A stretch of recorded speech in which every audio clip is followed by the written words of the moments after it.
Who's the top guy in the club for fishing every day? Fishinfrank. You say you want to catch some fish. It is amazing.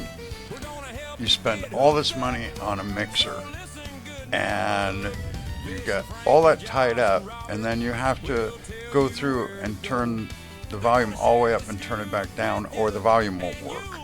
It's like, it works, sort of. Maybe it was cold this morning, yeah, Frank. It's cold. That I could get along with. It's cold. We're going to do kind of a change.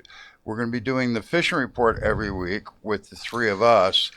And because we are getting enough viewer reports and questions, we're going to be doing a separate show with the viewer reports, pictures, videos, photos, questions. That's going to be on a separate show. So you're going to be getting our fishing report, and then we're going to be having kind of a viewer show. And you can send questions, you can send pictures of fish, videos of fish, basically just type out a report, and we're going to be doing that as a separate show. But it's we're almost at the point where there's enough now coming into Frank at fishinfranks.com that we're going to try and do a separate show out of it, because it's just getting to be a lot. Well, I'm sitting here this morning trying to scramble to get everything ready, and I figured, okay, I can give myself a half hour and I should have everything ready to go, and it's 45 minutes and everything's not ready to go because there's so much that's coming in. So it's great, guys. It's fantastic. Send us stuff. We love it. A lot of stuff. Yeah, we love it. We're going to do a whole separate program, all from what you send us, to Frank at fishinfranks.com. Frank at fishinfranks.com. Send it in. We're going to be using the green screen with the maps. It's going to be kind of like what we do, but an expansion of it. But this report is already too long because we cover too many places. So we're going to do that as a separate show. That will be each week its own separate program. So you'll get the fishing report that we do on Friday. I would probably guess on Saturday. Hopefully, I'm not sure. We'll have to figure out what the schedule looks like. But we're planning on recording that tomorrow, Saturday. Today is Friday. We record the report. That show could be 10 minutes long, or it could be much longer, depending on how much stuff you guys send us. So we're really looking forward to that. But unfortunately, my sister's youngest grandson was accidentally killed. So I got to go to a funeral today. So limited time, which means we got to get to the fishing, which we're going to do right now. And sad part about it, he's a really good kid. Yeah. Quirky sense of humor that kid had. It's always the good ones that go first. Yeah, and he was a good one. And it was accident, so makes it bad. But anyway, are we ready to start on the Peace River, Robert? I think we are. Are we going to go to the green screen? Are you going to glass up and we'll beam you in? Yeah. We got to get so we can get sound in here. It's so hard when I don't know what I'm, We'll work on it.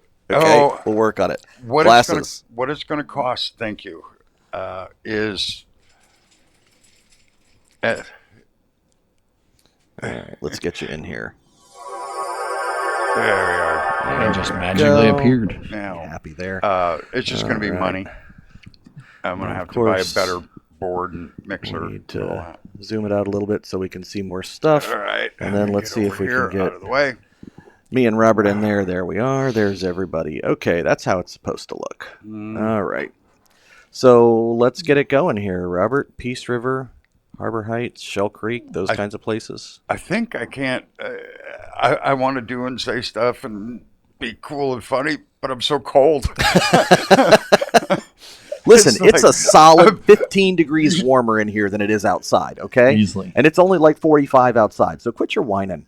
Easily. So Go ahead, Robert. So every report I got is probably null and void for today and tomorrow. All these reports are null and void for today and tomorrow. Nobody wants to go fishing anyway. So, yeah. Well, we went from 80 degrees to a high of 60 degrees with a low of 36 degrees, and I'm assuming it was probably colder at your house. so how long? Yeah, it was 30, 34 on the porch this morning. That's pretty brisk. Yeah, it was We were 34. 34 too. So And the only thing that was unusual about this front is that we had a lot of wind yesterday afternoon, but then it laid right down at about 7 o'clock last night and has stayed calm. It was amazing how cold it got because, they were saying the air temp and then the feel like. I think with the lack of cloud cover, the heat just all went up in the atmosphere, Yeah. and it was feeling 10 degrees colder than what it was supposed to. But yeah, I was on the porch last night. It was 34, or this morning, 34 degrees. I think it was 40 something when I went to bed.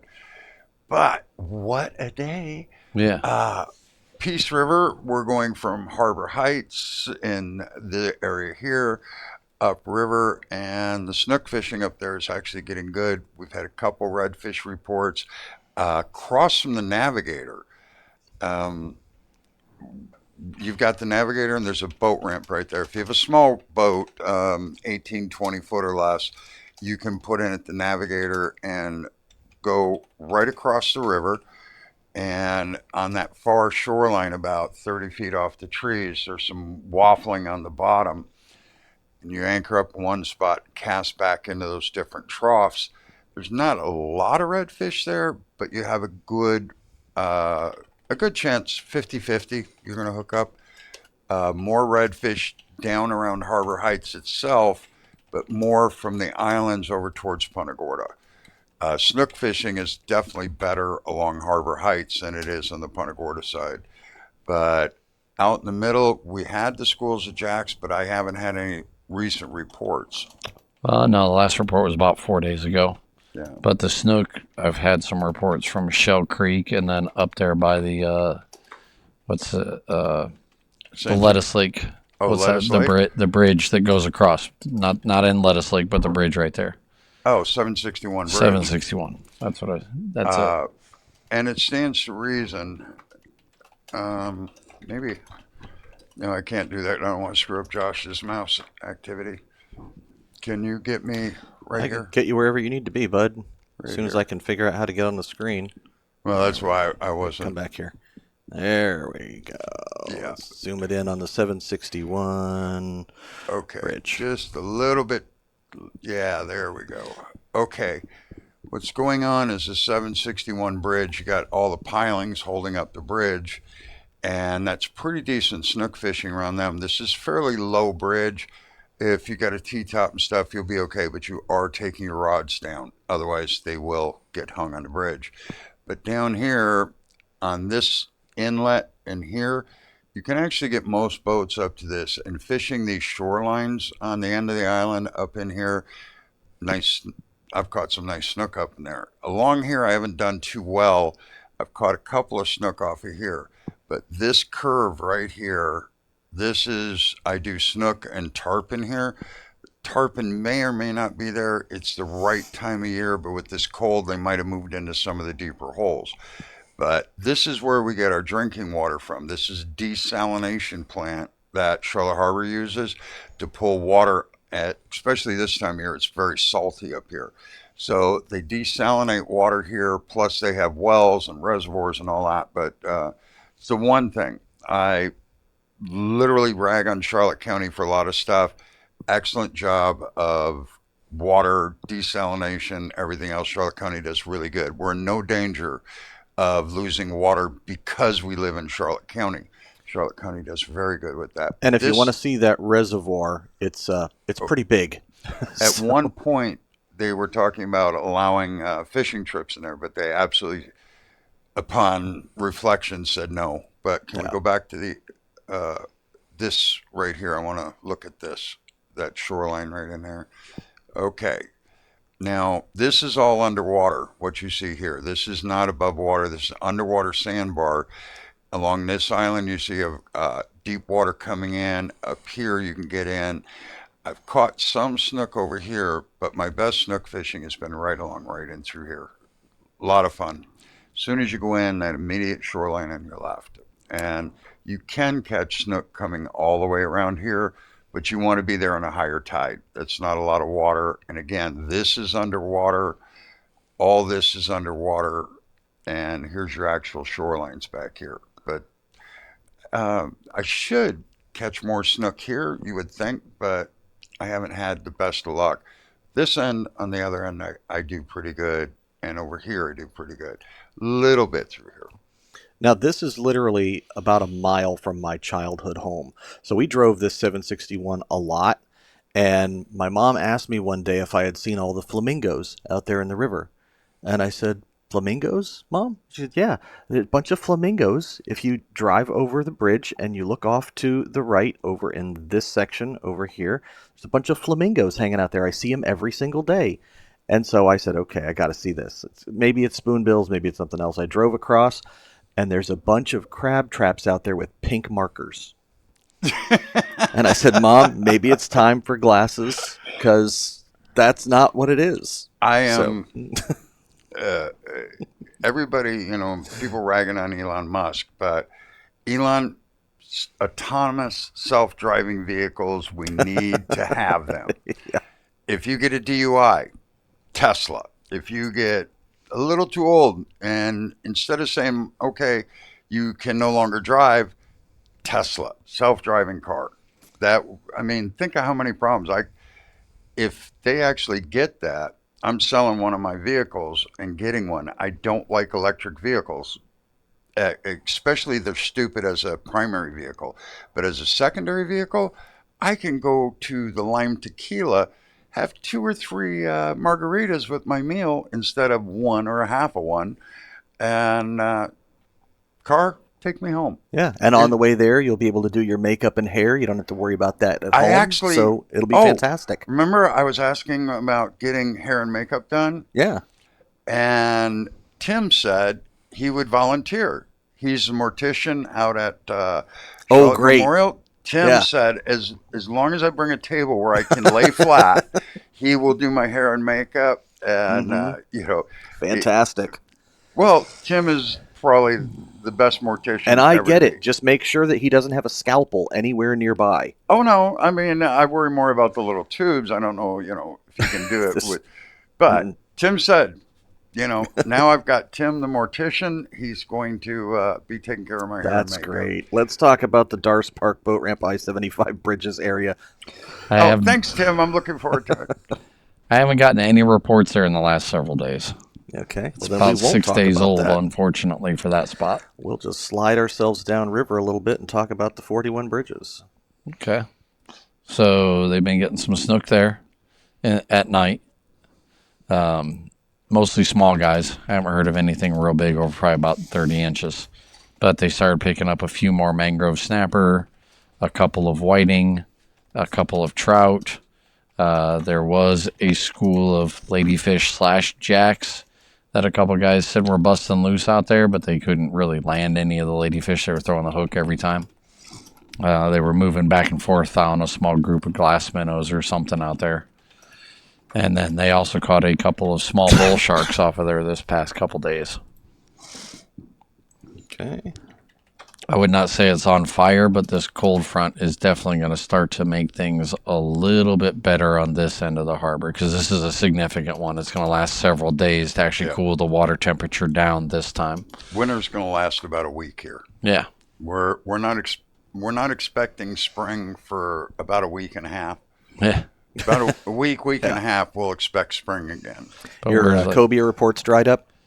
Up here, yeah. Okay. Yeah, it's 6 to 8 degrees above water temperature. Not a problem. And that's pretty significant. So to have these temperatures actually stay cool for several days will help maintain that better.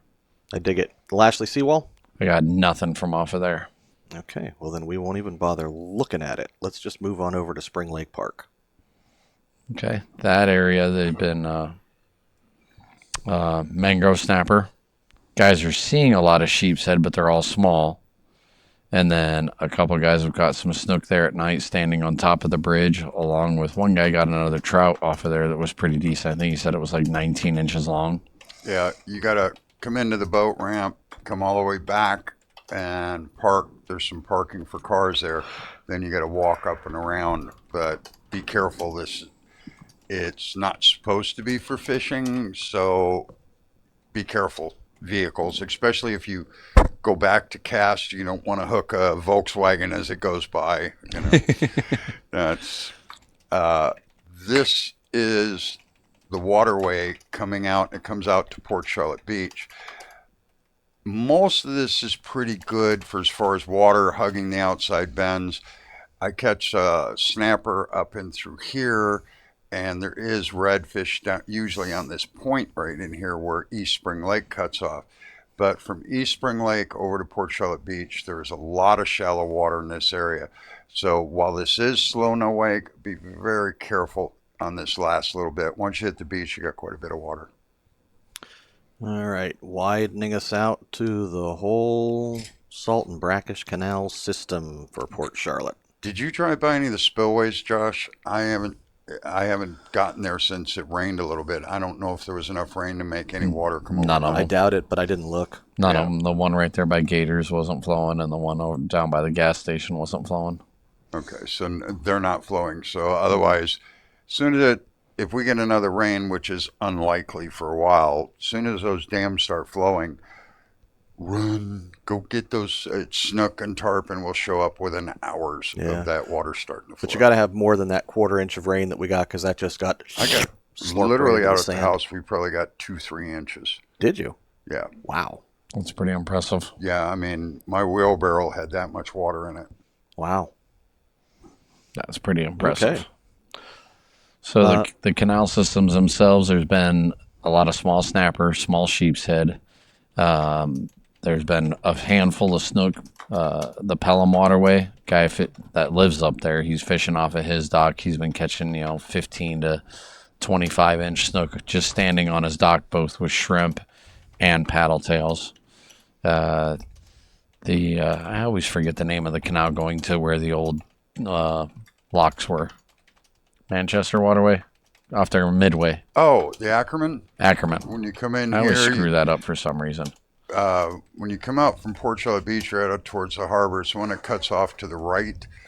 And you okay, Josh? You Yeah, I'm just tangling my cord. tangled in your cord? Yeah, Okay. everything's fine. Settle down. I don't think I need to be settled. I was just like, okay, I'm not the one who was contorting. I was settled. Anyway, you come right up by the bridge in Midway, and you come down here. There was locks in this canal here.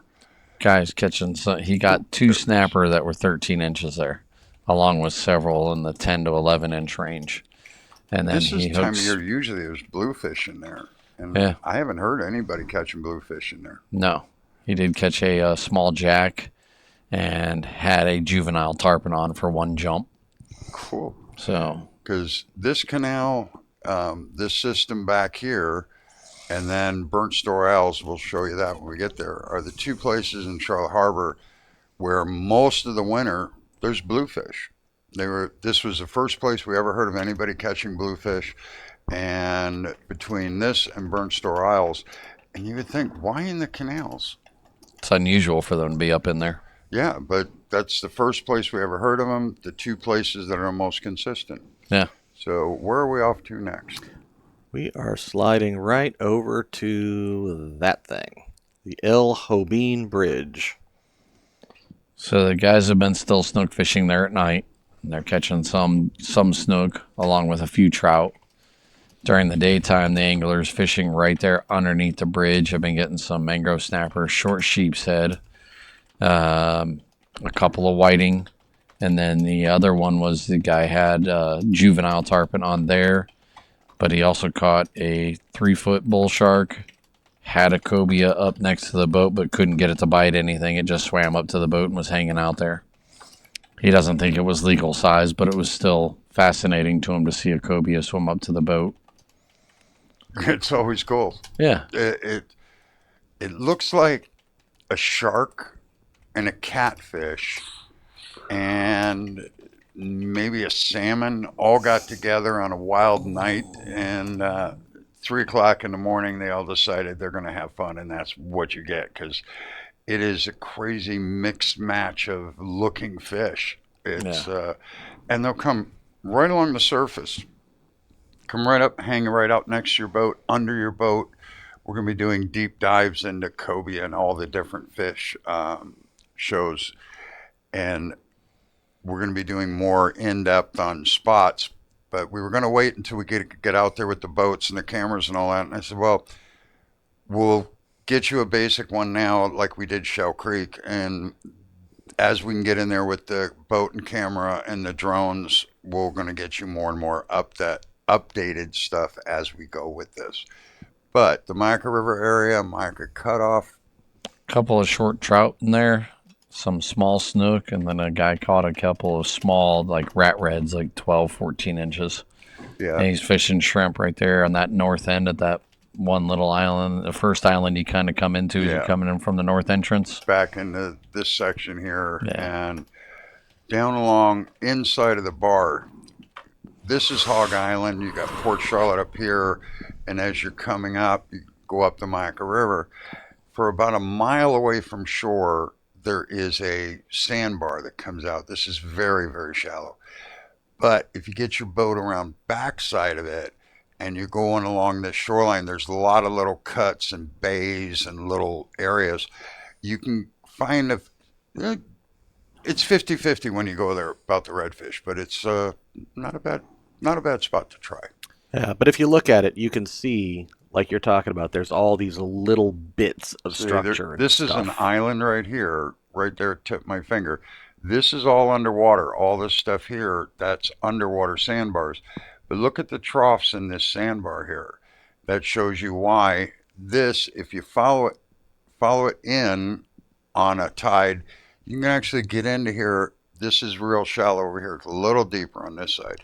But you can come along and fish this edge, and you can, most of the time I can't get my boat very far in there, but along this shoreline, it's a worthwhile shot for redfish. Yeah, and if you Google Earth this yourself, you'll find all kinds of little raggedy stuff like that down there where fish might want to hang out.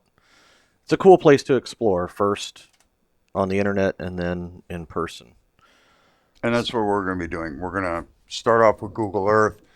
You're going to be seeing what a wreck my boat is, and we're going to be taking that in to get it fixed, but we got to get a day where we can film taking it all apart and everything. South Gulf Cove. I've got no reports for up inside there. Fine then, forget it. Let's just go over to the west wall.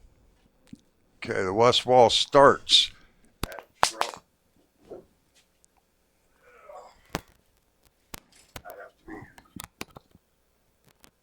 Equipment malfunction.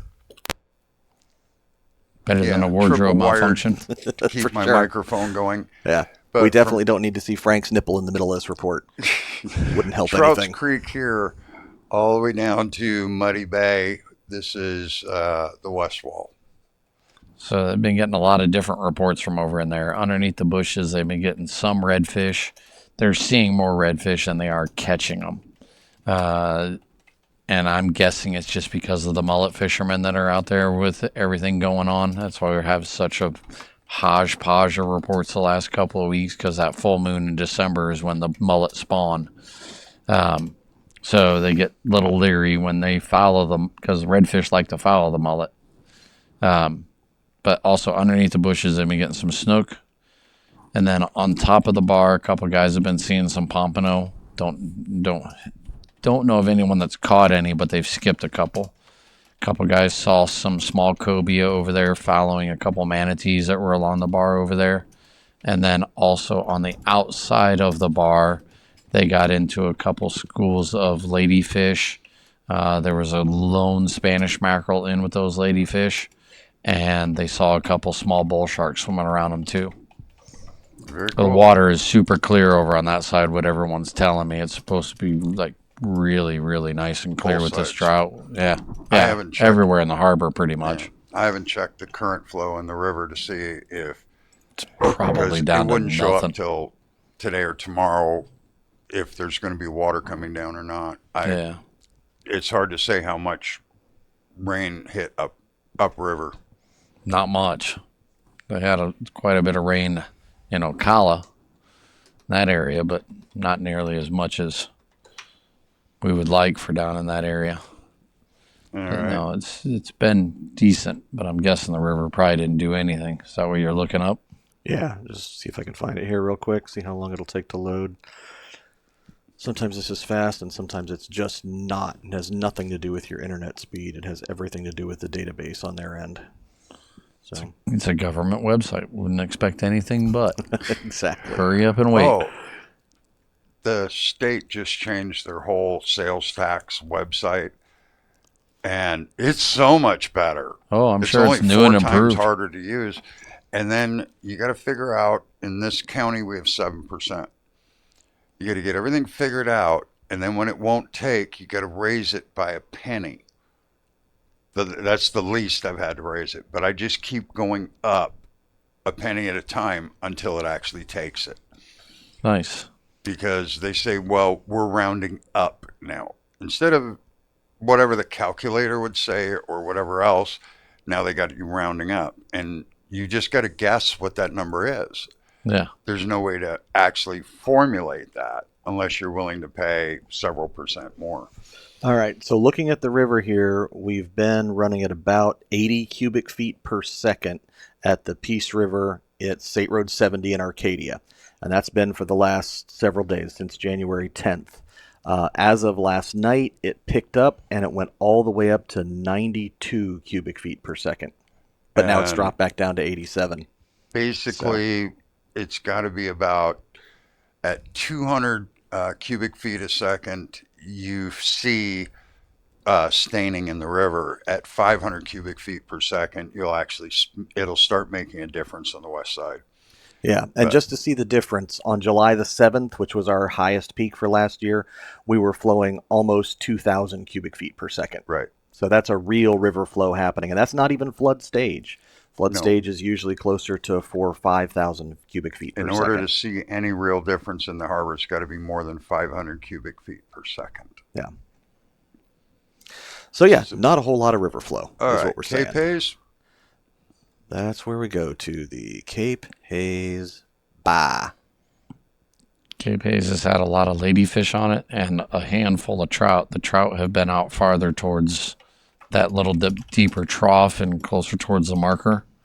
And then there's also been a few bonnet heads hanging out on it. The flipper hasn't been so bad out there. There's been a couple of them out there, but they haven't been staying and harassing the anglers the way they normally do. That's been the main report. There also, guy did catch a small flounder, two small flounder actually, right there on the drop off of the sandbar closer towards the entrance to Turtle Bay. And you've got a few redfish through here, but when we get into, it's not as much. And there's a couple of these little creeks in here that have had a couple. But as we get more into, there we go. Can you give me a little bit right on here Want to for see a tight second? on Turtle Bay Bar? Yeah, that's good. Okay. All right. This is Gallagher's Cut. This is the entrance into Turtle Bay. Most of this is underwater. Looks like a giant opening. It's not. But see how this is a little lake here? If you come in from this way or through Gallagher's Cut, you don't want to be really in the lake. And this is all underwater sandbars. But the redfish, there have been some inside of that. But you're best to stay on one side or the other, cast into it. Top waters like the Chapo or any of the Walk the Dog. Berkeley's got a really cool, what's the color, Robert? Used to be the SIL. It's like a bone color. Bone. All right. They got a great bone color from Berkeley on the top water, and use that in here. And then you want to cast into it, work that top water back, see if you got any swirls, see if there's anything running after it. If there is, and they're away from you, you can ease your boat towards them, working that top water. Now they're probably not going to hook up on it, but then you can go to a subsurface lure like a jerkbait, a shad tail, something like that, and actually catch those redfish, even a single hook weedless spoon. But you have literally a foot, 18 inches. Sometimes you get 2 feet of water there, but this is skinny. And if you bring that boat in right away, they'll just go over the bar and out of it. So don't get too involved. Now, what do you got for the rest of the area, Robert?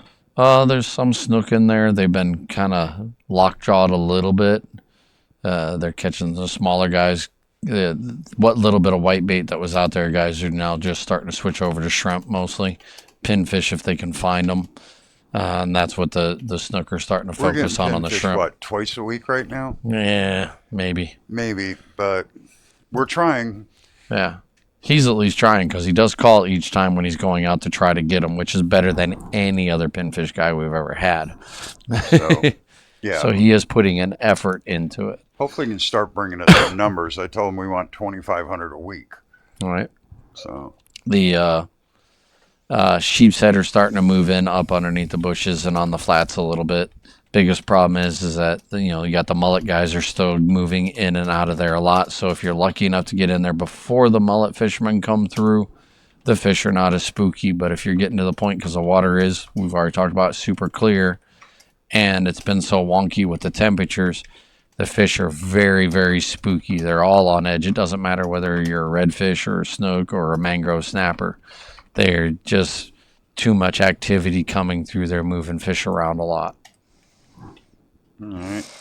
And that's all through Bull and Turtle Bay especially. Those two are like the hot spots for all that. All right, sliding on over to Gasparilla Sound. So the best report has been from behind Three Sisters and around Three Sisters. There's been a lot of small trout, but if you work your way to the south just a little bit, kind of towards the golf course, there's some bigger trout out there in that little bit deeper water, and they're doing well on them. Main thing is drift and cover a lot of ground for those trout out there. And for some of the sheepshead, they've been right up against the docks right there behind Three Sisters and that entrance of that canal that takes you into, what is that, the pink elephant? Pink elephant. Pink elephant that goes up inside there. So those docks in there are just now starting to hold a few more sheepshead on them. And some very small mangrove snapper. Lots of guys talking about the baby gags that they're catching too along all those docks and even some on the grass flats down there, which is really pretty nice to hear finally. Yeah. The last couple months we've been getting each week more and more reports of the baby gags. Yeah, I had to reconnect. I put the wires through my belt loop so that hopefully I don't. This 3 times so far I've disconnected. Hopefully. Yeah, nice fish through here. As you get up just a little further, I was talking to a couple of guys who had fished the tournament here just a little while ago. And let's see, here's, all right, now I know where I'm at. On these flats here, kind of from devilfish over towards sandfly, on this flat back here, you've got smaller schools of redfish, you've got some schools of trout, different types of fish. But as you're coming along with the boat, they're literally poling, running slow on the trolling motor, and then they start to push the fish in front of them. They stop and try and get the fish to settle in and then approach them very, very quietly, casting long distance. If you have an 8-foot rod, put like a 2,000 size reel on it, some 6-pound braid. You got to be really long with a little tiny reel because of the loop. You need to be able to just extreme cast. And topwater baits, 3D fingerlings, The Little Johns have been working good up there. Little Johns, but using a little more lead with the Little John. I'm going back to 3/4, maybe even a 1/2 ounce because of the distance. It's so shallow. Anything you throw is going to the bottom, but a little more lead with that long rod, the tiny reel, light line, you can throw farther. And it's getting that extra distance out of the heavier jig heads. And when you're popping the Little John, it's going to come up and hit the bottom anyway. So go a little heavier. This is with the Little Johns, you're not going lighter like you would with a shad tail. You're going heavier so you can throw it farther. And that's, Robert's right on the money. The Little John's probably the best thing to do. Bass Assassin's got a couple of them, but the Little John is a staple. And then Berkeley's got a new one in the Gulp. It's called a dragon tail. Dragon tail. Yeah, they kind of kind of the copy of the Yeah, they Little copied John. it. That's They what all do. everybody does. Yeah. But that one, the only thing I'm bringing up the bass assassin, they got chicken colors in the bass assassin. Yeah. Pink green, and that pink green chicken color. It's like a Little John, but same basic thing. Yeah. I forget what they call it. Yeah, I don't either. Little gobble over there. I think he's trying to lay something there. Just Maybe. making some chicken noises just so people know what you're talking about. Oh, that doesn't. Oh, the way you've been wiggling around today, I didn't know if there was something happening. Placida area? Placida area has had up against the trestle, but that I don't know what you call it, but the pass through from the drawbridge between the trestle and the road going towards the party sandbar. Oh, okay. Okay. This area you're talking about on the south side of it, not the little passage on the north. Where Correct. You're going out. The south side. The road would be on your right hand side. Trestle will be on your left hand Right. side as you're When you heading. come under the drawbridge, the public boat ramp is here. Eldred's is here. They've got bait. I don't think they got much for tackle. They got hooks and a little bit of stuff. They got a little bit of stuff. Super nice folks there. They got a little bait shop right here. And as you come out, come around, we tell people if you're going to put in out here, don't buy your bait in Port Charlotte. I mean, you're buying it from us, it's too long in the car. You want to get your bait here at Eldred's. And then when you come out, come around, as you come under the drawbridge, there's sort of a channel that goes There's a along channel. here. If you can back it out a little, Josh. No more. There you go. There's actually a marked channel that runs through there and that you can run at a faster speed. Yeah, you can come all the way down, and then there's a cut through all the way down here. There's a bigger one here. There's a little ditch that you can go through to go from here directly to Gasparilla Pass. But if you're trying to fish, come under the drawbridge. What was in here, Robert? Pompano on both sides of the channel, right along the little drop off. What was it? Pompano. Pompano. So Yeah. this is definitely worth it to come through here and do some casting, idle your way through it while you're tossing jigs, silly jigs, pompano jigs, whatever you feel like. And two things to point out here. The first one is this little flat is the Boca Grande party bar where everybody likes to hang out. So when you see all the boats sitting there, that'll be the reason why. And on most of your GPS machines, if you're coming down this side of the bridge, when you get to this point right here, your GPS will say, oh, wait a minute, you have a dangerously shallow patch right there that runs all the way across that channel. It's that green color that, you really learn quick not to run across that. I don't know why that's there on most of those machines because there absolutely is no change in depth. It's a deep channel that you can run right through. This is very consistent all the way up here. But this spot right here on a lot of those GPSs shows as a danger zone, and it's not. Well, they all draw their maps from the same people. Yeah.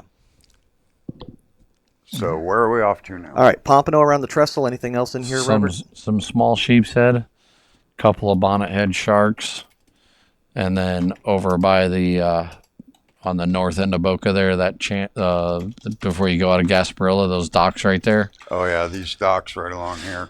They've been holding some better sheepshead, couple of mangrove snapper. A guy did catch a couple of trout closer towards the flat bridge right there by one of the docks. Yeah.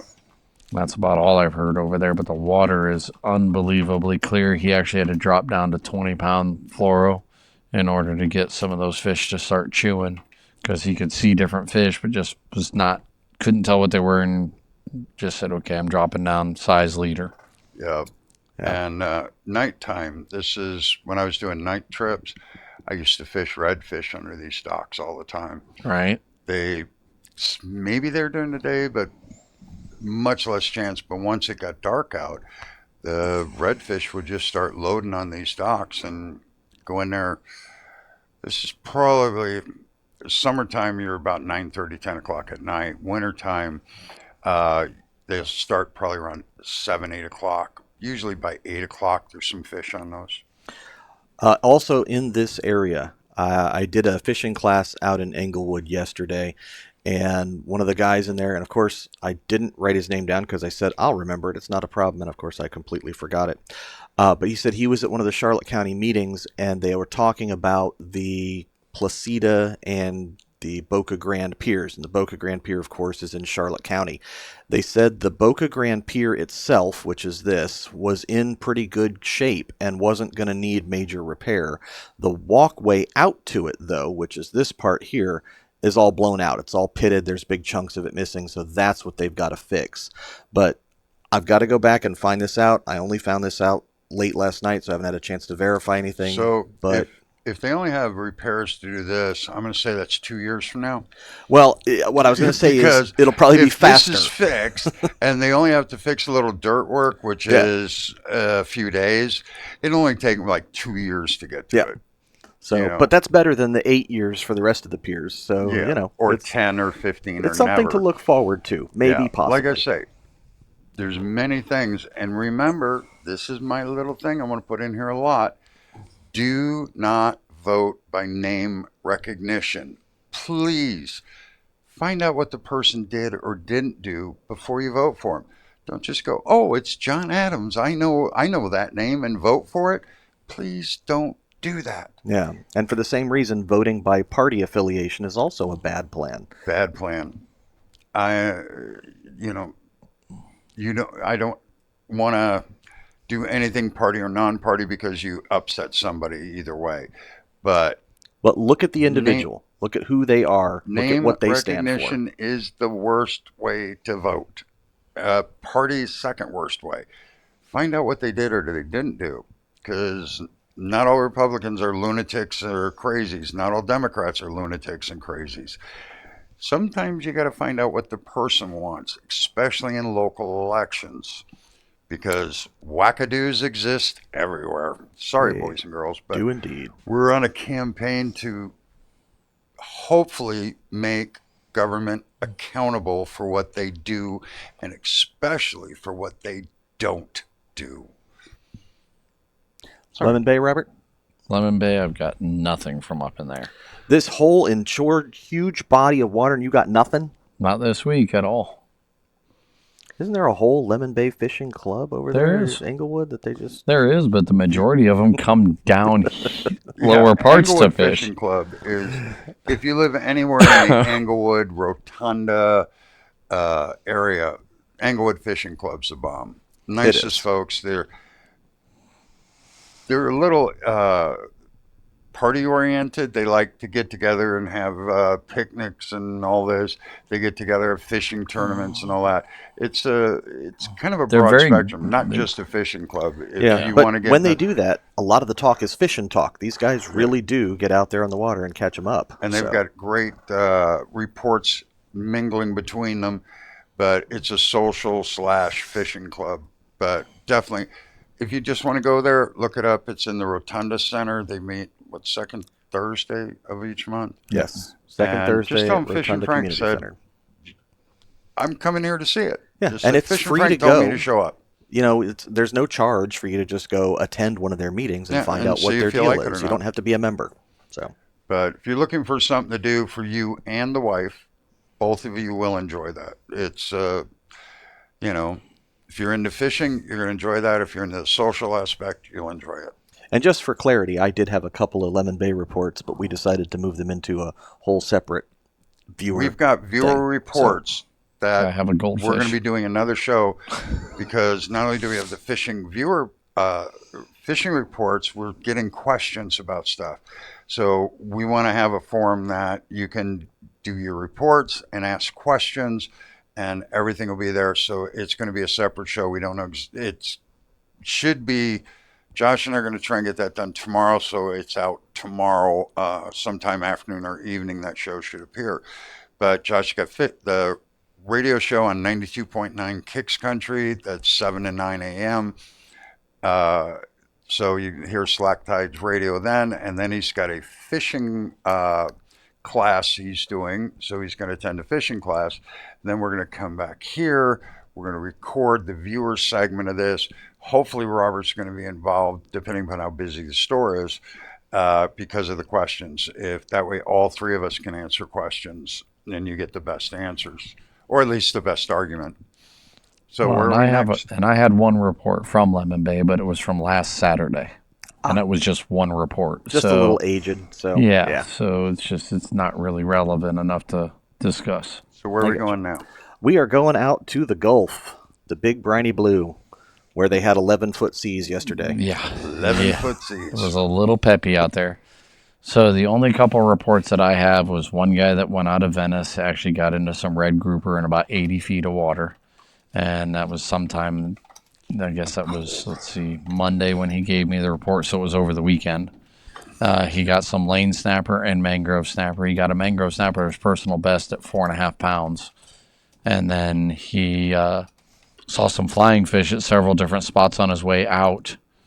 And then the other reports that I've had have been the school bus.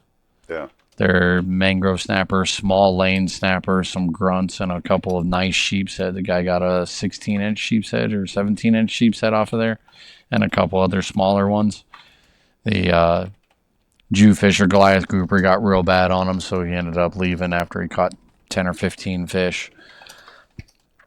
And then red grouper, different group of guys. They went out to 100 feet just out there towards the Mohawk and the Blue Hole area. They said they weren't on any of those reefs. He's got a couple of hard bottom spots out there, and they got the red grouper. There was 3 guys on the boat, but they only had 2 guys that got their limit. A lot of shorts. A couple of gag grouper. He caught one gag grouper that, if it would have been in season, would have been legal size, along with some mangroves, lanes, and some porgies. Everyone's talking about the lanes, but all the lanes that I've been hearing about have been just on the smaller side. Most guys are saying they're like 12, 13 inches. Not giants by any stretch, but No, but if you decent. flay enough of them, it's a heck of a meal. Yeah. A lot of work, but it's a heck whole of a lot of meal. work. And they said the same thing. They actually saw a group of flying fish on their way out there too yesterday, or the other day when he was telling me. I guess that was Monday also. All right, I've got both you ichthyologists, creepy, crawly, fish, slimy experts. Is there any, hearing about the flying fish, and we're hearing pretty good fishing reports, any coalition between seeing flying fish and good or bad fishing? Well, flying fish are open water fish. They're pelagics, true pelagics. They don't like to come into shallow water. They don't like fresh water at all. But if they're coming in closer, there's a good chance that some of the other pelagic fish may be coming in closer too. So when we hear lots of flying fish that are coming in and that are being close to the beach, that's usually about the same time you start to hear about people finding sailfish out there, or sometimes there's blackfin tuna moving in, or maybe they're getting wahoo. Instead of having to go 80 miles to get them, they're catching them at 20 miles while they're out there snapper and grouper fishing. Robert? I agree with that. Usually, all predators follow food, and that's a huge primary food source for a lot of your open water fish, your king mackerel, cobia, sailfish, blackfin tuna, bonita. All those could potentially show up out there. The biggest difference is like we have this stigma where we usually tell people, and I'm totally one of the people that does it, is that usually we troll out there in the spring and the fall for the king mackerel and the Spanish mackerel. But learning more and more with all these guys catching different weird fish while they're out there grouper fishing, I think that it's one of those underutilized things where we should troll from spot to spot more often and see what oddities you're going to pick up. Okay. Last year we had a guy catch that wahoo in 100 feet of water just past the Bay Aranto. Well, and gas is that's coming an unusual down. We catch. had like 4 years where gas got stupid, and no one was going to troll. You're going to run out there, drift, or anchor, and now fuel's getting down again to the point that you can put some extra money into the fuel and troll and experiment a little bit. But gas prices, it's been 6 years since we've had gas prices where you could afford to do a lot of trolling, unless you were very rich. Right. And again, about the glasses, if I don't have them on, I'm looking like this, but most of the time, I'm over here. Right here, Frank. Here's the camera. Yeah, right here. There's my camera, but can't control. You're looking at stuff, and when you're doing a green screen, I got to see what I'm pointing at to be able to do this and say, okay, it's here, and I can't, if I look at them or whatever, eyes are all over the place. So sunglasses, not for my light protection, for yours, so you don't go, what the hell's wrong with him? And there's They already many asked things. that often enough. This is, so. the question goes on too long to be able to, answer that. But that's glasses are so I don't look like I'm having a stroke. Where are we going next? Venice Jetties and the Venice Pier. The Venice Pier has been very quiet this week, but the jetties themselves, and the Nokomis jetty is the one that's open because the south side is still closed and probably will be for who knows how long. But I've had some reports of some pompano, a couple of whiting, and just going inside the jetty if you're in a boat, there's been some pompano, some jacks, a couple of lost Spanish mackerel, and this was from last weekend's report on Sunday and Monday.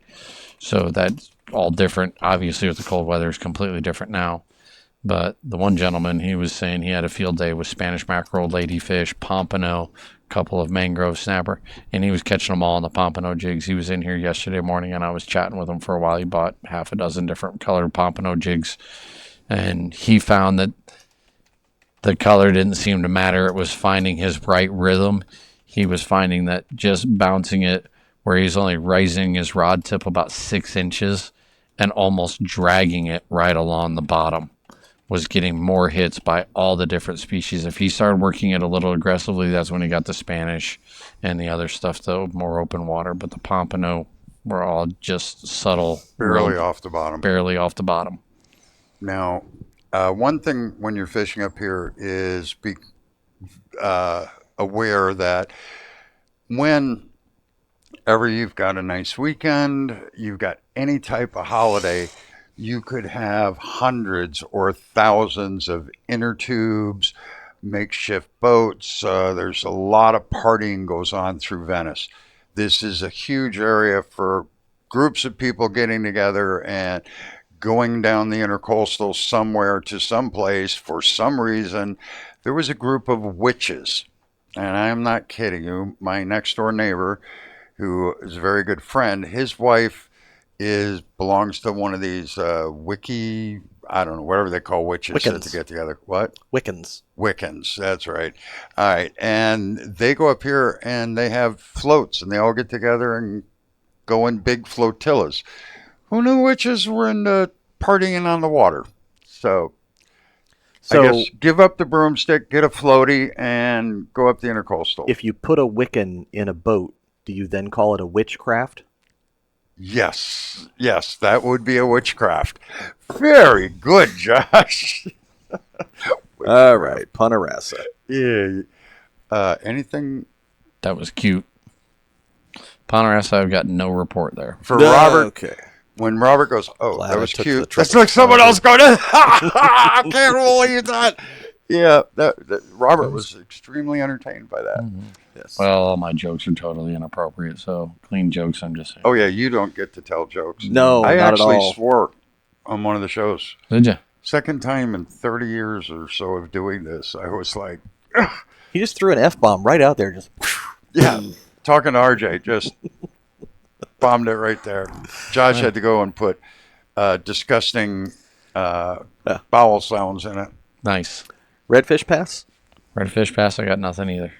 Okay. How about whatever pass that is right there, Captiva pass?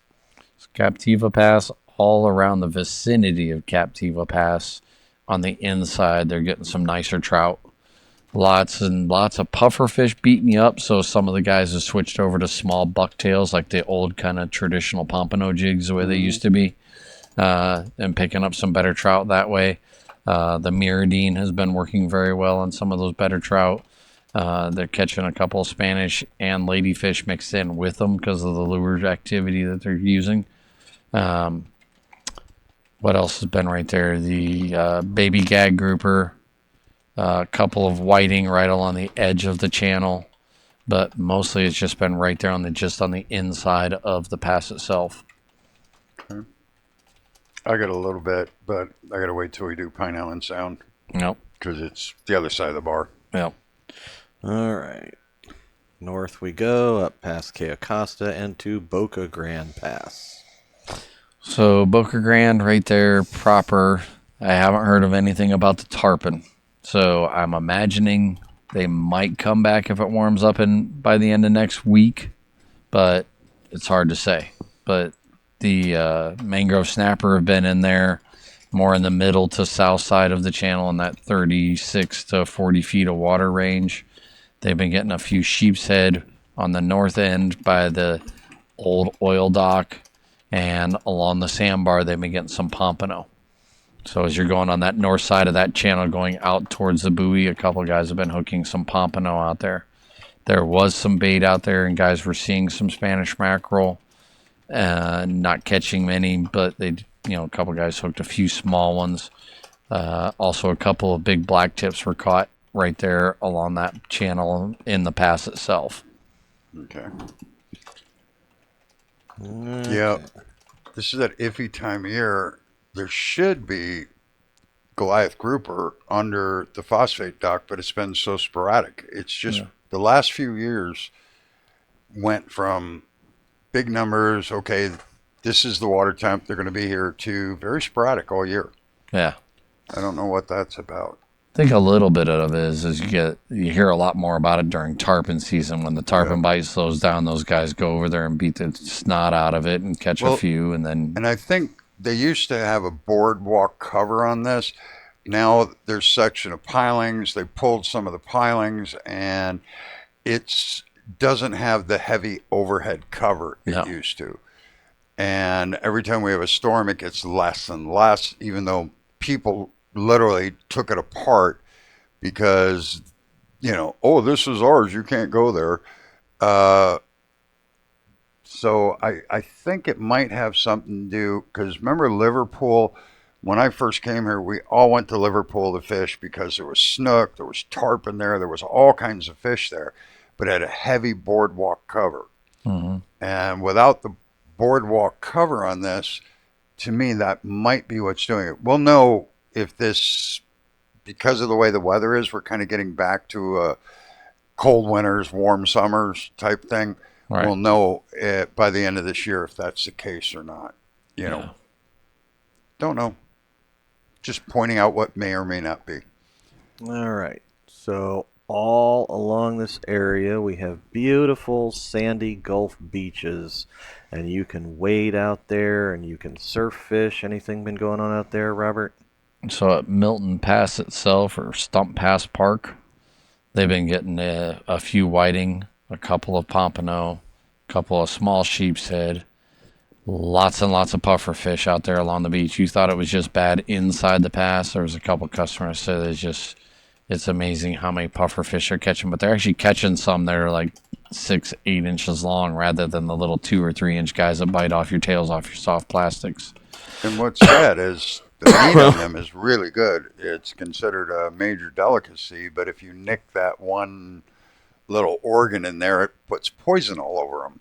So, yeah, you want to be careful with it, but the southern puffers don't have a lot of tetrodotoxin in their body. It's not like the fugu puffers that they eat in Japan that are loaded with that stuff, and you can kill yourself with just a tiny itty-bitty mistake.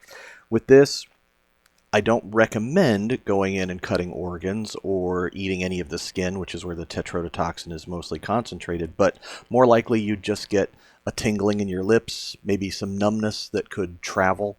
You can also get a reversal of hot and cold sensations, similar to what you get with ciguatera poisoning. So don't do that. But if you're interested in puffers, if you look up sea squab is a northern puffer, which is pretty closely related to a southern puffer, and was for a long time a very popular seafood. It kind of fell out because the numbers went down and commercial harvest dropped, but it's still a good eating fish. Now, the southern puffer's good eating too, but they have more of the toxin, and that's in the skin and some of the organs. Primarily the gonads, but also the liver.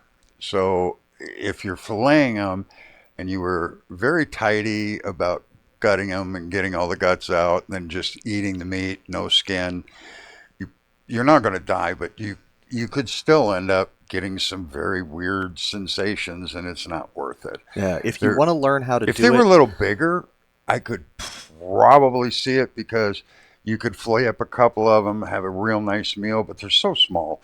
They and are. the amount of food you would get out of it. You know the Good Cook with boys. a cracker. What? Good with a cracker. Yeah. Yeah. You know the Cook brothers up at Cook Sportland in Venice. Right. They're big fans of eating puffer themselves. Right. They'll eat puffers anytime they have a chance, and they've taught a lot of people over the years how to safely process those fish. And so, if you really want to do it, catch a puffer, take it up there, have them show you how it's done. They eat a lot of No. them, and neither one of them has had any negative symptoms. So, Cook Sportland is between Venice and Sarasota, or between Northport it's and Venice. basically just south of Jacaranda in So- Venice On the Northport side of Venice. on south 41. Side. On 41, it's Cook's Sportland, and they've been there forever. Super nice people. If you're up there around Venice area, stop in at Cook's and talk to the guys, see what they got to say about puffers. They've done our Venice reports on the radio show for years and years, and my absolute favorite thing about that store, the people are nice, their selection is good, but there's always dogs in there to throw a ball for, and the store's big enough that you can really huck a ball and have them chase after it. So it's the best part of the store. Hey, everybody's got their thing, you know. Anything on the beach besides Milton Pass, Robert? Boca Grande Pass off the rocks. This past week, they started catching a bunch of sheepshead off of there and some decent-sized ones. A couple of oddball whiting, an oddball snook, and an oddball redfish. But my cousin was in town with the family, and they all went out there several different days in a row, and they were watching people catch sheepshead, and they were catching sheepshead right off the rocks. And they were using frozen sand fleas from us because we were out of fiddler crabs last week because of the weather being so poor. But we did get some in just before the weather went bad again. Of course you did. And then they were also using shrimp. So they were getting a mixed variety. But the sheepshead, there were some good numbers out there. Okay. Is that all we got? Yep. All right. Then let's head over to Matlacha.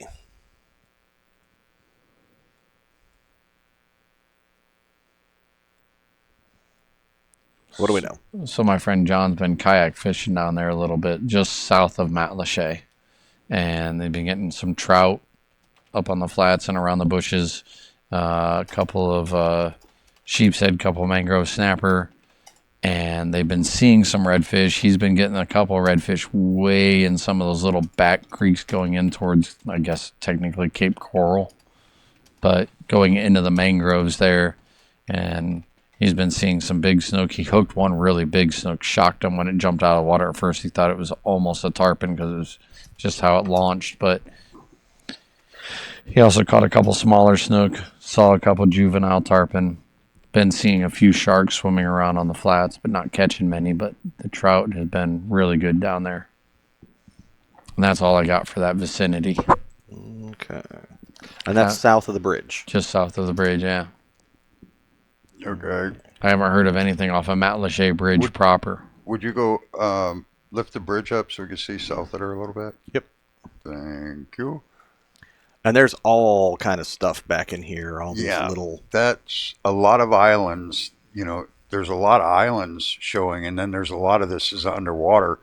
So this is a maze of little islands and stuff. And I don't usually care if somebody has a GPS or not because I think you should use your brain.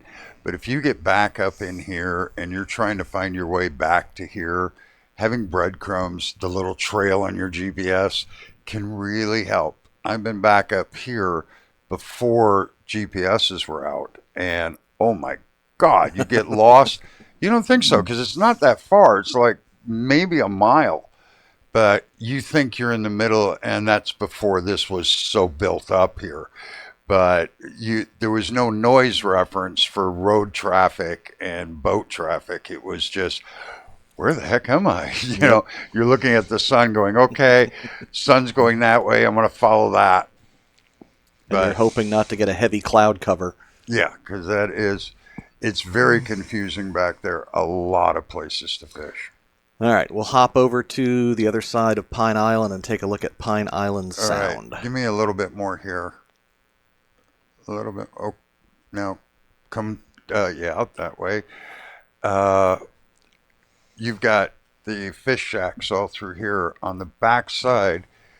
And this is again because I had talked to some of the tournament guys after the tournament, and they were chasing redfish through around some of these islands. And what was happening is they're just kind of going across the flats.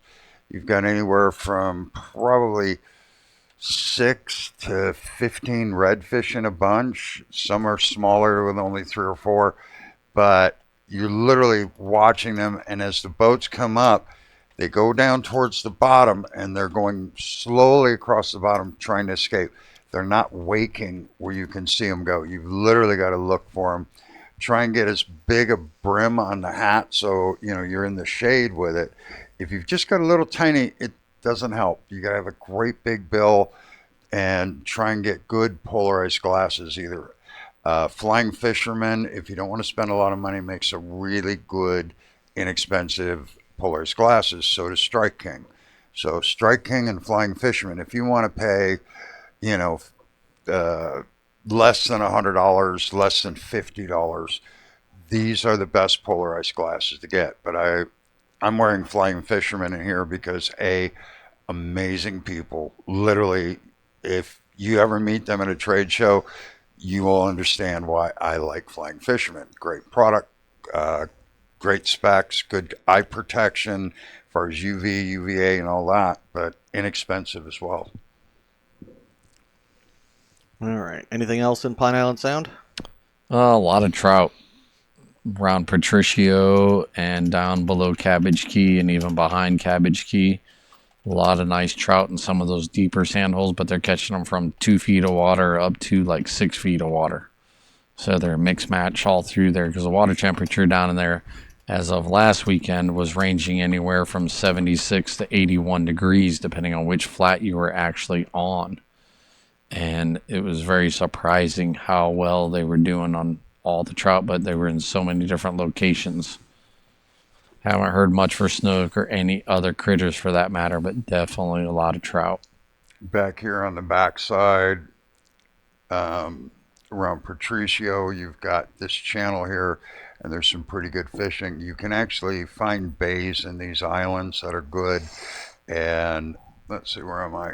Some of these cut throughs that come through, this is not bad for trout through here, but I catch a lot of trout up here. This is where you're going in, and not a bad trout spot. You can always get trout across top. Come the map down just a little bit, Josh. Thank you. This is Bokeelia here, and you've got this. There's a fairly deep trough. This is a sandbar that's underwater. This is a sandbar that's underwater, and there is access behind this, and in that you find a lot of trout. And it's kind of proof that outboards don't scare fish, because there's boats going through there all day. Just get to one side of that or the other and drift along. I wouldn't anchor up unless if you hit a lot of fish. Drop something to hold you in place, put a stick-it pin, small anchor, and then start casting for them. But mostly I'm drifting while I cast. And that way I'm looking for the fish as well as them, because if the fish are, 75 feet over to your left and you're sitting still, you're not getting them. Drift across, leave your motor all the way down. Trick to drifting here is the motor is all the way as deep as it'll go. That way if you hit bottom, the boat just swings, you stop, trade the motor up, and go back again. If your motor's up and you're trying to run real shallow, the whole boat goes aground when you run aground. More of a problem. So get up, drift, leave your motor all the way down, drift until your motor catches. No problem. You never have an issue. Do we have any reports this week from Jug Creek, Shoal, Bokeelia area, Robert? No. Nothing. No, I do not. Okay. Well, then Burnt Store and Two Pines. The bait left from down there, so the guys aren't even really fishing much of it around there. Say that again? The bait left from down there, so nobody's Jug really Creek. hanging out fishing. Too cold. Bait just went and hid. Yeah. So Burnt Store, Two Pines? Burnt Store and Two Pines, there's redfish and snook along the bushes. They're starting to get more rat reds along the bushes down there, because we are going to start going into that time of year, traditionally speaking.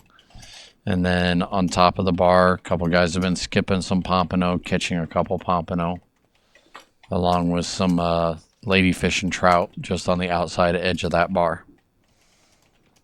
A couple guys saw some sharks down there. The little, most of them are going to be bonnet heads and a couple of small bull sharks. But a couple guys did say they saw a couple sharks that were in the 5-foot range. And with the weird random reports that I've been getting from down along the beaches and the middle bottom part of the harbor with some bigger black tips and bigger bulls, that wouldn't surprise me if it was just a couple of them coming up and looking around for the mullet schools that have been around. Or possibly a sandbar at this point, because now that they've already spawned one time offshore, some of those sandbars will follow those mullet back inshore. Yeah, very possibly. We'll see those 5 to 6 foot sandbar sharks that people get confused as bull sharks. Yep. Easy to do. So Pirate Harbor to Alligator Creek, the East Keys, east side. There's some redfish way in the back of those creeks, along with some bigger snook. One of my customers, Joe, he goes back there and fishes. He actually throws his kayak on his small little boat, gets down there, and then throws his kayak in and fishes a lot of those little deeper pockets back in there you've talked about for years. And he likes sneaking in there, uses a 4.5 foot ugly stick, and has a field day catching the little, decent redfish and some good snook back in those little creeks. Problem is, not real easily bigger boat accessible. And then keep stepping on my cord today too. But as you can come back through these islands and you see this dark kind of green color, that is actual islands. This kind of mottled color is not, but you can make your way all the way back up into here. You can work your way around. I've spent literally days and days coming, and I used to know this area very well. You see how there's a creek that comes back up into here, and you need a lower tide, but you've got tidal lakes back here that feed back out into here. So when you're fishing around these islands here, and you've got some nice redfish right up in here, I do snook fishing on this back corner of this one here.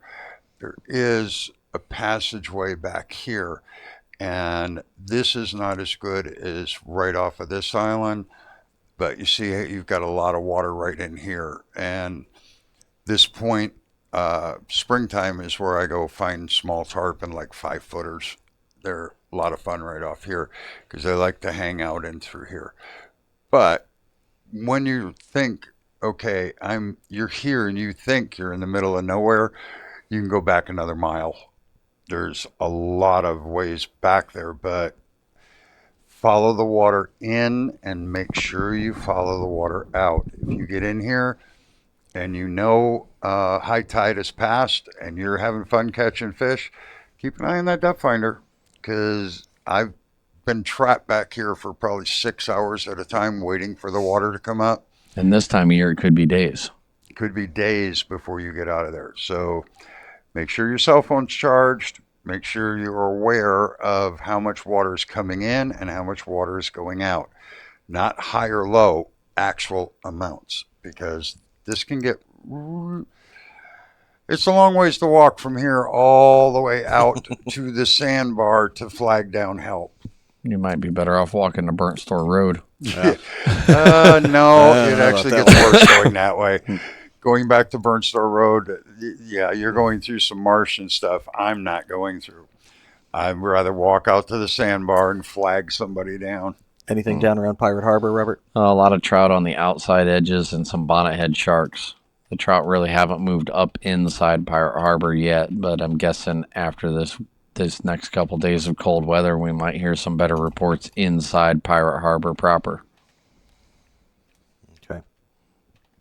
Oh, and then they actually caught a couple small gags and 2 small red grouper right there by what's that little canal that's right by the big white house that's out there at Hobbs Point. Oh, yeah. That's Customer right caught down 2 here. little gags and 2 little red grouper inside that creek, which is interesting. Get the mouse. The gags don't surprise me that No. much, but the reds. The red grouper is surprising. Lil and Wendy did Right. that last year a couple different times down in that similar area. I'm not sure exactly where they were at, that they weren't in that creek, but that's the second or third time I've heard a red grouper down there. Yeah. It's just weird. This is Hobbs Point Pirate Harbor's right up here, just out of sight. The backside of this got a lot of water, but getting to this lot of water is going through inches up here. But this cut that goes through here feeds an enormous water system back here. It's huge. There's You can travel around there. You're at idle speed, but you're going to go an hour easy back and around and through stuff. But this backside along here and this cut through here and along here is where Robert's talking about. There is some nice fish through there. There is a slight trough depression that runs all the way along the outside of this. But the jerk who had this big house here tried to put rocks out to keep the boats from going along his beach. And there was a bunch of trouble about that, and most of them are gone, but you have to be careful running this cut because there are some rocks because of one stupid, idiotic homeowner that bought it knowing the boats go by. But, oh, I own it now, so you can't do it anymore. But it's all public land. This is all private, but not today, but I will tell you the story about this and why it's there, and it's really cool. Very interesting. So, what are we going to now? We go up to Alligator Creek, Poacher's Cut, and the skating rink. I've got absolutely nothing for in there. A lot of snook being caught in Alligator Creek. A couple of redfish on this bend out here, but basically up inside the creek. The snook fishing's pretty good, and you've got some snapper fishing off the point. I guess they're redoing this whole marina, and I said I would allow boats to dock there, but I'd scrap the whole marina and build a bigger version of the restaurant because the Riviera Oyster Bar, I guess it is, that, I mean, getting rave reviews. People are going there. They're very popular. So the food's I haven't eaten there yet since the owners took over, but as far as we're hearing, it's great. So yeah, it's not a shock if you go up this way and find that there's no place to dock because every bit of that is taken up. Yeah. And it's been to the point where sometimes they're stacking boats double wide up here. Yeah, it's the restaurant's good, and the owner's a nice guy. I haven't met him personally, but through second and third hand, people that are dealing with him work for him. Seems like he's a good person, and he's doing a great job with that. So, real benefit to the area, benefit to the boaters. All right, taking it to Ponce de Leon Park. Ponce de Leon's just got a bunch of little tiny snapper mostly being caught there. It's going up inside of Ponce's where it starts to get a little bit better. Seeing it's the one and only fishing pier we kind of have in the area, it's inundated with a lot of people. So, just hasn't been fabulous fishing at all for months. The mouth of this pretty good for my hand. Okay, the mouth of this is pretty good for fishing. I fish the edges on each side, and you have an entryway into this tidal pond. The problem is it's hard to get through, but in this area before here, if that water's going out, I anchor off through here. When the water's coming in this way, I'll anchor off on this side, right up against the bushes. And no, I got that backwards. Okay. If the water's going this way, you want to anchor here and put your lines into this. I mean, you're fishing in the trees. So where this depression is, get your boat on this side, right against the trees, and fish into this. Over here, I'll try and catch this notch or maybe kind of the opening of this, but you can actually catch a lot of sheephead doing that. There is snook that'll come up upon you, but snappers and sheephead, it's a pretty good spot for that. Now, when you say you anchor here, I want you to say again very clearly for the people who didn't hear you right the first time, where you anchor. All right, if you anchor out here in the middle, you're going to get run over, and it's going to be your fault. If you're anchored in the middle of this, boats will run you over, and good for them. You don't anchor in the middle of this. This is a throughway. This is not a fishing. There's no fishing rights or anything else like that. It's private channel, not a channel like you think of a boating channel. This is a private channel. It's maintained by PGI. I anchor against the trees, my boat this way, not this way, not sticking out into the water, literally up against the trees. The trees are sticking into the boat while I'm anchored there. And I'm fishing against the trees, not anchored up here fishing in the middle. Because if you're fishing out here in the middle, cussing boats because they're going through, there's something wrong with you. This is where they're supposed to go through. It's the only place they can go through. Don't block this. Stay up against the side, fish along the sides. The boats come back and forth. That's what they're supposed to do. You're supposed to stay out of their way. That's the way it works. There we You go. can't be a jerk and decide that other people are jerks because you're doing something goofy. All right. The PGI canals and general Punta Gorda area. It's been a little quiet this week, but guys are catching some small sheepshead off their docks, seeing them off their docks a lot more than catching them. A few more mangrove snapper being caught up inside there. A couple guys did see some bigger black drum this weekend that they were swimming in singles and doubles. Now, not big schools. It's kind of the wrong time of year. This is usually when you only see them in ones and threes. They're also catching a couple small snook trolling through there. The one thing that got super quiet is I have not heard of any jacks this past week up in there. You know, there was some good numbers in there last week, guys catching them trolling, guys just catching them off their docks, but I have not heard of the jacks this week. So the other thing too is that I haven't heard about is any juvenile tarpon. It's probably been about 2 weeks since I've heard of any juvenile tarpon up in there too. It's like both those just kind of did a disappearing act. And I'm not really sure what changed because the water temperature up until today was about the same. No idea. Just decided to, hey, you know what? It's time. We've had our fun. Or they knew this was coming and said, get out. That's why, this time of year I go up Shell Creek looking for the tarpon.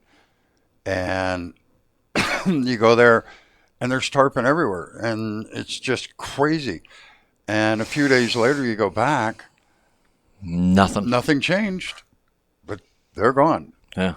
Maybe different feeding areas, different habits. Something. It's really odd because not a single jack. Like one guy was even saying, and you're taking him out, Josh, actually in a couple of days or whatever, but he trolls through there all the time and he can't hook anything. And he's wondering what he's doing wrong. And I just told him the fish gods are mad at him.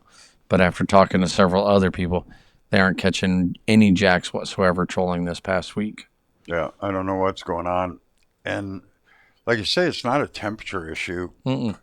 So I've got some fish god placation dances I can teach him. Okay. So that might help. I'll pay money to see that. You have to pay money to see them. That's how they work. Yeah, but you doing a fish god placation dance? Oh, yeah. We could put that on Patreon. We can get money for that. It's pay-per-view. Understand that. Yes, pay-per-view is what we'll do. Alligator Creek Reef. Are you ready to see that, Robert? No, I really am not. No. One seen can never be unseen, right? Just for clarity. Just take your mind's eye. Just so you know, my mind's eye out before on you that sign up for this, I wear very little. You wear very little. Yeah. See, that's what I mean. Yeah, that's how it has to be done. That's the visual I just if it's don't a proper need. fish god placation dance. So okay, there's a website for that. Let's see go to Josh, Alligator Creek. Yeah. Josh mostly naked doing a fish placation dance. It's pretty much just socks. Do you have grass skirt? But there's not 2 socks. There's 3. Okay, so we are going. We're Red going. Hot Chili Peppers at its I don't know. Alligator Creek Reef. I'm just thinking of the bongo drums, the tom toms. Wow. Are we Crashing done with The sooner this you start report? talking about the fishing It's report, going down the sooner south we stop quickly. talking about this. All right. There's been a few sheepshead on it. It's funny. I'm sorry. I don't care who you are. That's funny. Okay. There's also been some short cobia on it.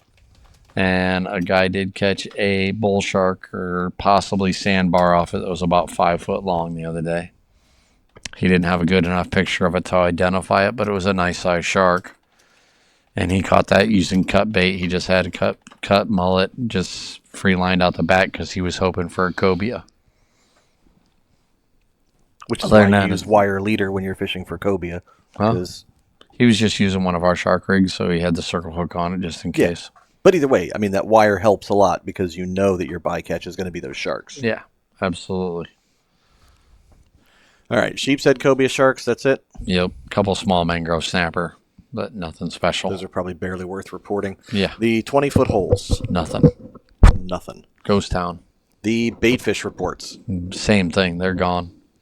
The freshwater reports.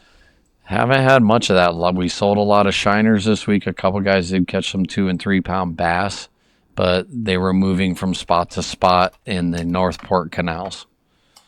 And what was it the other day going down Kings Highway? What, 2 or 3 of those ponds are mud or bone dry. That's not Yeah. a shocker. You know, there's a lot of the little ponds and even some of the canals. Even 9 Mile Canal, my uncle was saying, is down quite a bit. We really needed the little bit of rain we got. Mm-hmm. So if you can find water, there's probably going to be fish in it, but they're probably going to be super concentrated in some of the deeper, safer So, spots. They're going to be hungry. Here's If you can Kings find water, Highway. you're probably going to find fish. Here's Kings Highway, and here are those retention ponds that kind of run alongside it. You'll see that there's big areas where it's either all vegetation or a little bit of vegetation and land, and then you have the roads that go through here. Even though that road doesn't cut through, there's a road bed for it, and there's a culvert that goes underneath and continues to flow that water through. Well- And there is a retention pond over here on the other side, but it's shallower and more vegetated. You're kind of giving it. This is a marvel of engineering. I'm very impressed with Kings Highway. Back out a little bit, Josh. This is how, not quite that far, but there you go. All right. You've got water. You've got vegetation with shallows.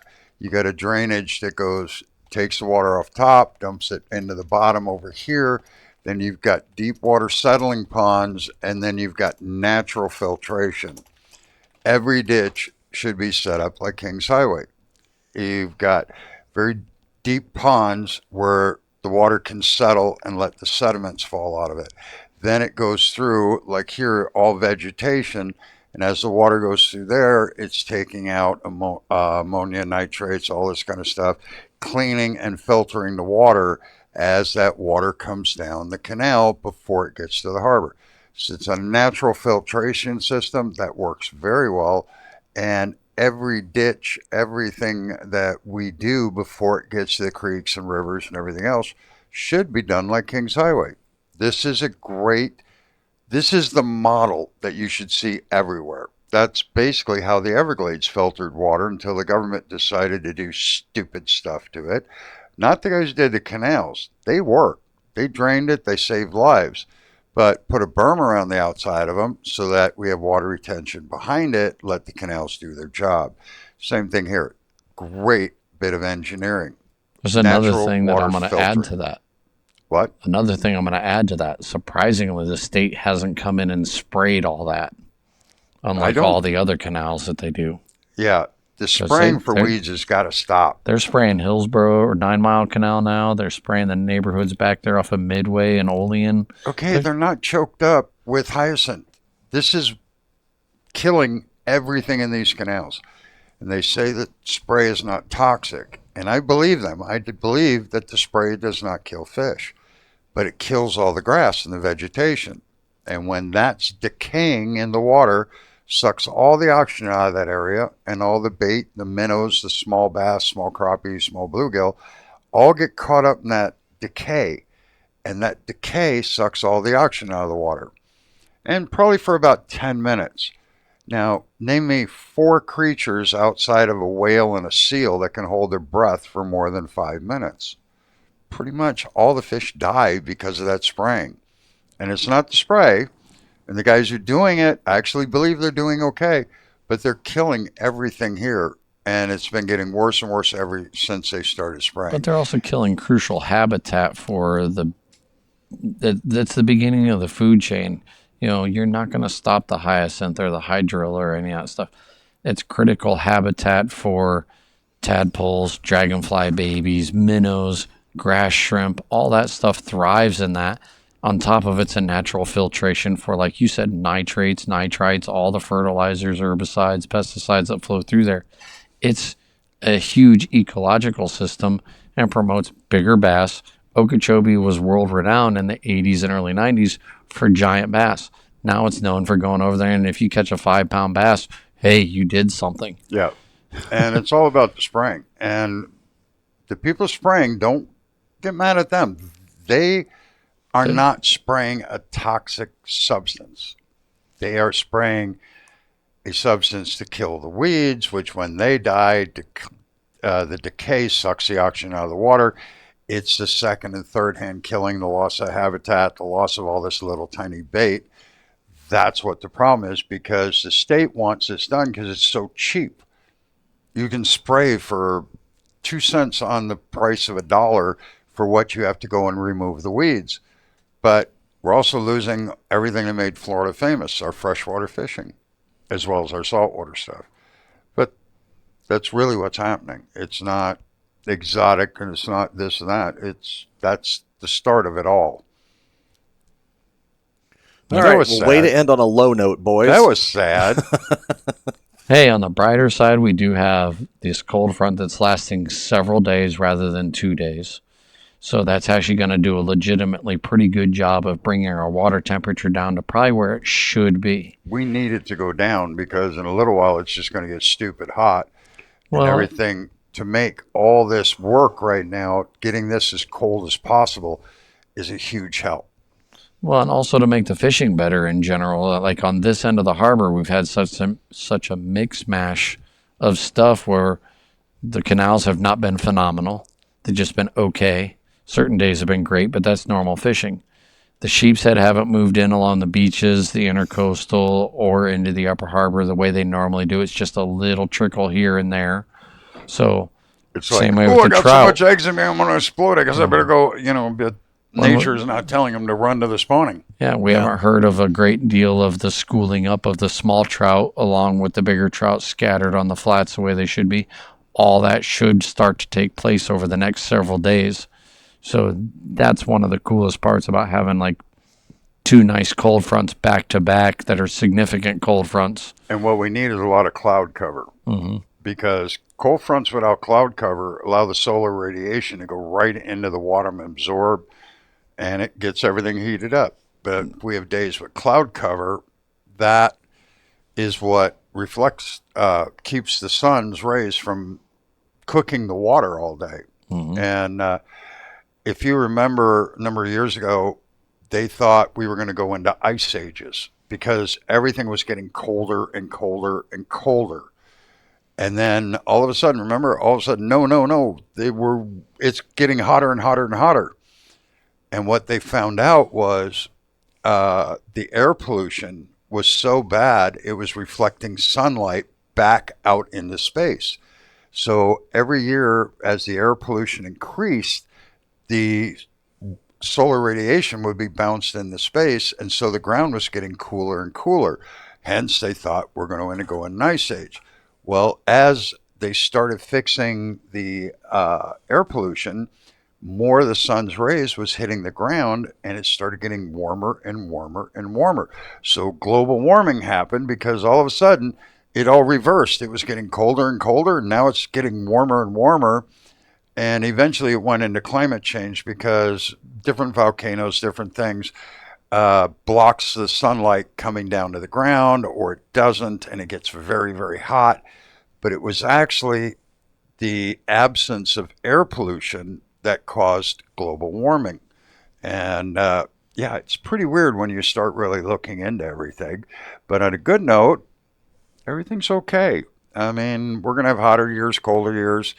And at least we know if it starts getting too hot, take the emission standards off. Little air pollution up there, drop the temp 10 degrees, just like that. That sounds like a fantastic plan. I didn't say it was a good idea, but I said it would work.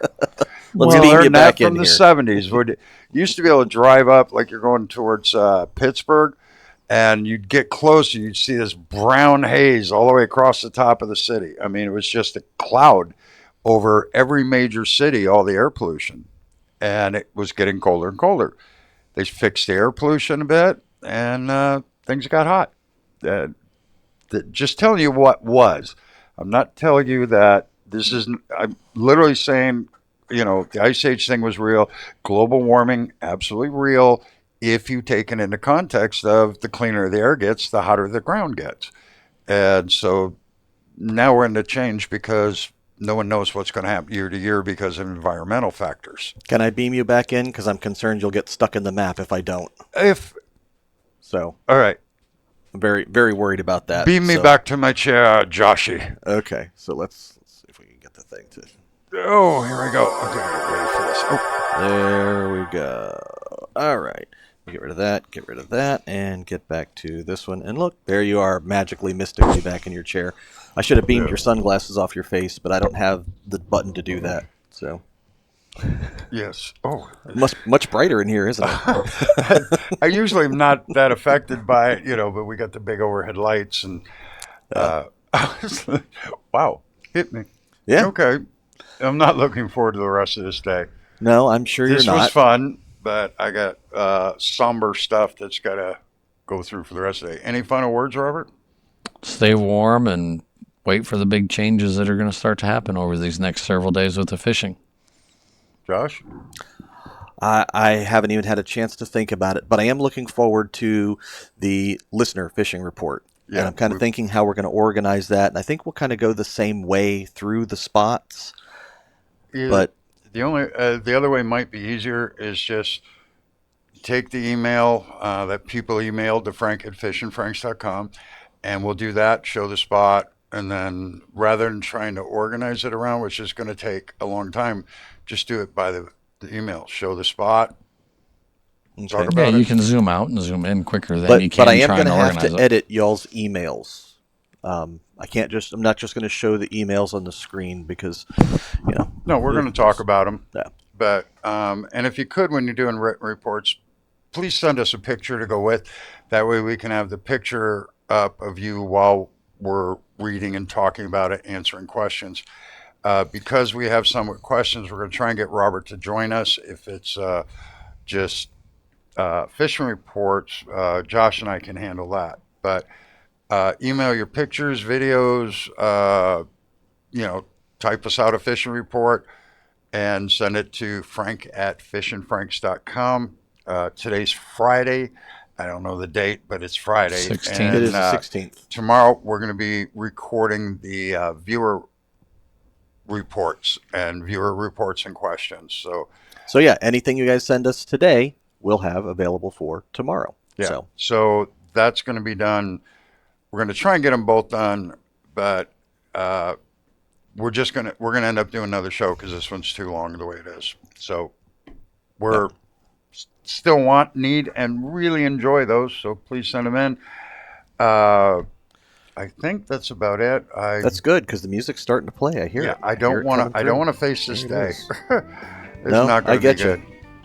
I feel terrible for you, but there's not much I can do except feel sympathy. So. Play some music and we'll get out of here. Yep, that's what we're doing. Here it goes. You hear it? Now do you hear it? We've got to get better. Come on. Outro. I hear it. I like a little bit of it. It's too quiet. I'm grooving. Kick off and go. The lyrics will come in any second. That's what I'm saying. Any second. Any time now. Forget about it. Yeah, We're gone. Goodbye. Good night and sleep tight, we gotta go. We'll see y'all real soon for the next show. Till then, catch 'em up, tight lines, everyone. Fishin' Frank's Fishing Club, now our job is done.